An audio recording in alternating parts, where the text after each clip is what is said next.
Hello guys, welcome to my blog. मैं दिनूर, मैं आज आपके लिए लेके आया हूँ नया ब्लॉग। और हम मॉर्निंग में रेडी होकर चल दिए थे प्लानिंग की तरफ। तो मैंने सोचा आज बस यहीं वेट करते हैं बस का। तो हमारा कोई फ्रेंड आ गया था, उसके साथ हम बाइक पे बैठ के मोरवा की तरफ हो लिए थे। हम मोरवा बस स्टैंड पर जा रहे थे। ये मोरवा के बीच में ये एक मंदिर आता है बालाजी का, बहुत ही अच्छा सा मंदिर है, प्यारा सा। यहाँ पर हमने बाहर से ही नमस्कार कर लिया। फिर हमारा दोस्त आ गया था दीपांशु, इसके चक्कर में हमने 2 बस निकाल दी थी। इसको भी ये इसका कॉल आ गया था, ये बोला कि मैं भी आ रहा हूँ। तो मैंने बोला ठीक है भाई, तू भी आ जा। ये वहाँ पर एक अंकल बैठे थे, उसके साथ में मस्ती कर रहा था बिल्कुल। कुछ चल रहा था अच्छे से और हम लोग मस्ती कर रहे थे। बहुत मस्ती करते करते हम बस का वेट कर रहे थे। बस आने वाली थी हमारी। तो मैंने बोला ठीक है भाई, छोड़ दे अब अंकल को।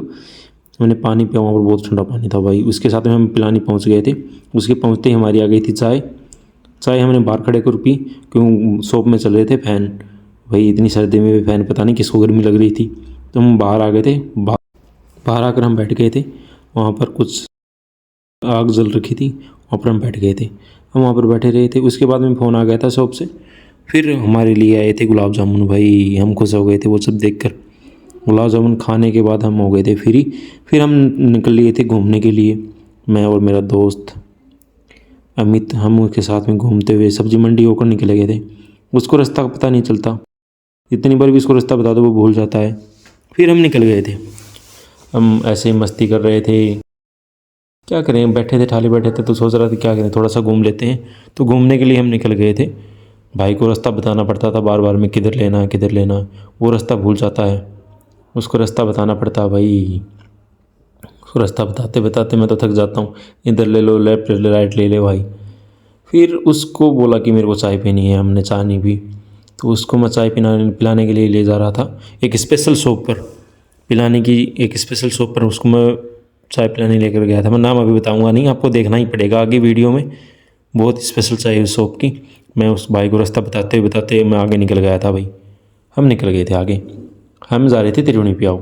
ये संतोषी माता के मंदिर के पास से होकर हम निकल गए थे त्रिवेणी प्याऊ की तरफ। भैया पूछ रहे थे कि भाई तू कहाँ लेकर जा रहा है मेरे को। भैया के लिए गली एकदम से अनोन थी, वो बिल्कुल आया हुआ नहीं था यहाँ से। उसको दिखा रहा था मैं नई नई गलियाँ। फिर त्रिवेणी प्याऊ आ गया था फाइनली। भैया को रास्ता बताते बताते मेरे तो इशारा करते करते हाथ धोने लग गए थे। फिर भैया को फाइनली हम त्रिवेणी प्याऊ पहुँच गए। उसको कुछ भी नहीं पता था कहाँ क्या है। तो और हम पहुँच गए थे राजधानी चाय, जो पिलानी में नई शॉप खुली है। हम राजधानी चाय पहुँच गए थे। हमें पहुँचनी थी राजधानी चाय। फिर चाय आ गई थी, गुड़ वाली चाय। भाई इतनी टेस्टी मिलती है ना चाय, मैं क्या ही बताऊँ। यहाँ बैठने के लिए भी अच्छी है, ये यहाँ का ऐसा रहेगा फ़ोटो के लिए अच्छा था। भैया ने 1-2 फ़ोटो क्लिक की थी मेरी यहाँ पर। फिर हम निकल गए थे, फिर से दुकान से फ़ोन आ गए थे, हम निकल गए थे शॉप की तरफ। तो बीच में ही हम अभी तो नहीं जाना, अभी तो नहीं जाएंगे, ऐसे करते करते करते हम निकल गए थे आगे। फिर हमने सोचा कि AK गारमेंट्स चलते हैं, वहाँ पर हमारे दोस्त हैं, हमसे मिल लेते हैं। फिर हम निकल गए थे AK गारमेंट्स की तरफ। और AK गारमेंट्स पे हमने थोड़ी देर वहाँ पर बैठ गए थे। भैया को AK गारमेंट्स का रास्ता भी नहीं पता था, भैया को बताया था। फाइनली ये AK गारमेंट्स आ गई थी गाइज। हम रुक गए थे यहाँ पर थोड़ी देर, दोस्तों के साथ में उस बातें की। फिर हम दिनेश जी, हमारे जो सीनियर हैं, उनके साथ में हम आ गए थे। दिनेश जी के साथ में शॉपिंग करने, उनको चाहिए था नया कोट, तो उनको एक कोट दिला दिया था। उसके बाद में हम हो गए थे घर की तरफ। तो भाई घर की तरफ जाते जाते इतनी भयंकर जो वाली सर्दी हो गई थी, मैं क्या ही बताऊँ। वहाँ पर बस का वेट करते करते हम खा रहे थे मटर ले लिए थे भाई। मटर खाएँगे आराम से, बस आती है तब तक मटर खाएँगे। मटर बहुत अच्छे लगते हैं। आज के दिन बस आ गई थी और बस का सफ़र करते करते मटर के खाते खाते हमें पता ही नहीं लगा कब हमारा गांव आ गया था। और गांव से हम पैदल जाते हैं घर, 2 किलोमीटर में पैदल जाना पड़ता है। आजकल हम